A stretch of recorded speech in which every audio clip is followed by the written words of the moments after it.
सायंकाळी 6च्या सुमारास कारंबा नाका आणि एसटी बस स्थानकाच्या परिसरात अज्ञात इसमांकडून एसटी बसवर दगडफेक केल्याची घटना समोर आली। अज्ञातांकडून केलेल्या दगडफेकीत एसटी बसचे समोरील आणि खिडकीच्या काचा फुटल्या।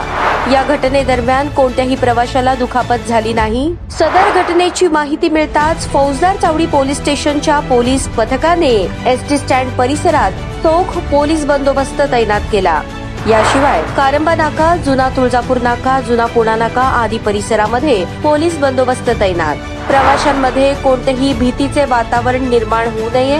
सदर घटनेमुळे प्रवाशांनी कोणतीही भीती न बाळगता आपला पुढील प्रवास एसटी बसने करावा, असे आगार प्रमुखांनी केले आवाहन। शांतता व सुव्यवस्था अबाधित राखावी, असे आवाहन पोलीस आयुक्त यांच्याकडून करण्यात आले।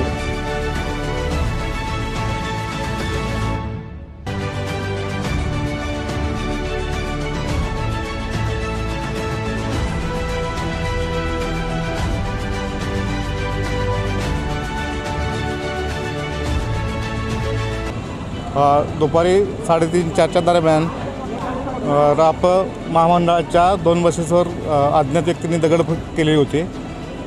यामध्ये प्रवाशांना कोणतीही दुखापत झाली नाही। पोलीस प्रशासन तत्काळ घटनास्थळी येऊन त्यांच्या बंदोबस्तात पुढील वाहतूक सुरळीतपणे चालू आहे। प्रवाशांनी कुठलीही भीती न बाळगता प्रवासाचा लाभ घ्यावा, आपापली इच्छित स्थळी त्यांनी जाण्याची मी महामंडळात त्यांना विनंती करतो। अंदाज गाडीचं काही नुकसान झालं? गाड्यांचं एका गाडीचं 10,000 ते 15,000 रुपये नुकसान आहे। काच फुटलेले बसेसची समोरील काच फुटलेली आहे। कोणाऱ्यांना पोलिसांनी ताब्यात घेतलं काय त्यांचा तपास चालू आहे। पोलीस घटना झाल्यापासून बस स्थानकावर आहेत, त्यांच्या बंदोबस्तातच शहराच्या बाहेर बसेस जात आहेत। सध्या काय आव्हान कराल प्रवाशांना शांततेने प्रवाशांना आवाहन करणार नाही, त्यांचं ते नियमित काम आहेत।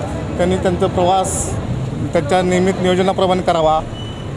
समाज बांधवांना मी आवाहन करत आहे की सर्वांनी सहकार्य करावे। सदरच्या परिस्थिती कुठलीही गालबोट लागू नये असं वातावरण निर्माण करू नये। सर्वांनी शांततेत सहकार्य करून महामंडळाचा किंवा प्रवाशांना कुठलीही हानी करू नये।